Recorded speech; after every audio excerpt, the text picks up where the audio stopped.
Alright folks, I'm down here at Go Camping in Balcatta. We're going to get one of the most important items for your vehicle and your camping. And that's the first aid kit and a snakebite kit. Let's go.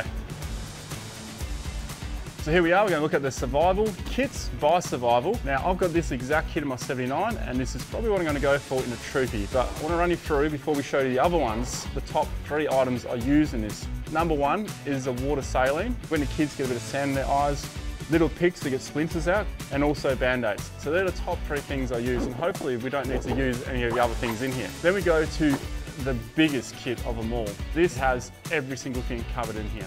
And then we also have the vehicle trauma kit, slightly more compact, but it's got heaps of stuff in there. And then finally, the snakebite kit. If you are in WA and you go camping, you need to get yourself a snakebite kit.